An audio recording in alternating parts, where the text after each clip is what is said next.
Mon accident? Une succession d'erreurs. Méprise du protocole de mise en œuvre, un manque de concentration, une trop grande confiance en moi. Il n'en faut pas plus pour y perdre un doigt. Au-delà des analyses de Michel Béret, le chirurgien qui m'a opéré, de son plasturgien qui m'a fait la telle, et de Merrill, l'ingénieur aéronautique et sa grille d'analyse des 5 pourquoi, j'ai voulu rencontrer Jean-Louis Pérez, mon pharmacien, à propos des règles de sécurité. Alors, comment va ta blessure? Fais-moi donc voir. Tu as mal encore ou pas? Non, c'est un peu sensible, mais... Ouais, d'accord. Tu vois, C'est pas encore terminé, là, il y a encore un peu d'inflammation. Ah oui. Mais c'est en bonne voie. Ouais. Oui, oui. Enfin, oui, on voit un petit peu gonflé, puis après la cicatrice, bon, Mais, ça... tu vois, ça bouge quand même. Hein. Ouais, ouais, bah heureusement, tant mieux pour toi. Ceux qui ont conçu la machine, ils ont conçu ça autour de la sécurité. C'est pas simplement vendre un produit, c'est aussi vendre un process, etc. Et donc il faut qu'il soit sécuritaire au maximum, parce que là, c'est définitif quand on se coupe un doigt ou une main ou un truc comme ça. Enfin, souvent, c'est définitif. Oui. Donc la première des choses, c'est suivre de façon très objective tout ce qui est marqué dans les notices. Voilà. Alors j'ai regardé là depuis ton accident, j'ai regardé quelques notices, mais ça va très loin en fait, hein, et ils font très attention. En fait, je pense que quand on s'est blessé, ça veut dire que on n'a pas suivi la totalité. La totalité, hein. On peut suivre une partie des règles, mais c'est juste une petite partie qu'on n'a pas. Parce qu'on n'a pas le temps, parce qu'on est un petit peu glandeur, etc. Et c'est comme ça que les accidents arrivent. Mais bon, voilà. De toute façon, on ne peut pas mettre sur le marché un produit qui est dangereux.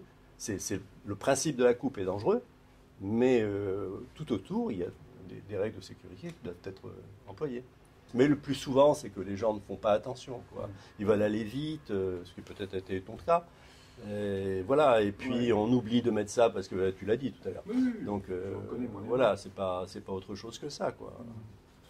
Bah, ceci étant, dans l'industrie, l'évolution des matériels se fait souvent au travers des utilisateurs. Donc par exemple, là, ton problème, difficulté pour installer, voilà, tu remontes ça au fabricant et lui va en tenir compte parce que bon, bah, lui, il a une conception, il fait ça avec ses ingénieurs, etc.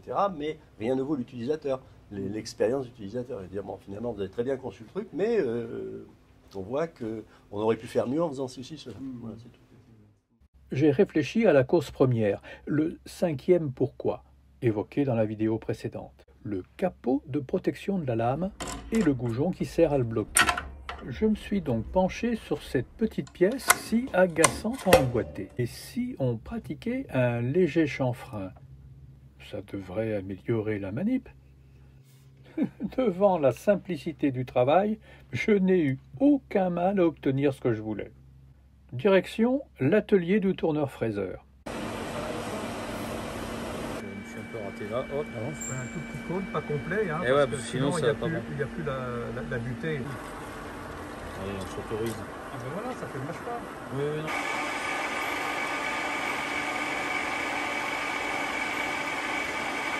Voilà, top. Le fait de serrage. Retour à l'atelier et premiers essais. Ça marche! Bien sûr, mon accident m'a rendu prudent et je ne manque plus l'occasion de placer le capot.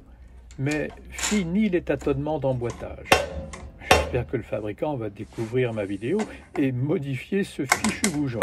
Sincèrement, il n'y a pas plus simple. Et en plus, ça ne coûte rien. Jean-Louis, de rien. Allez, merci. Allez, à bientôt. Ciao. Au revoir. Ah, au revoir.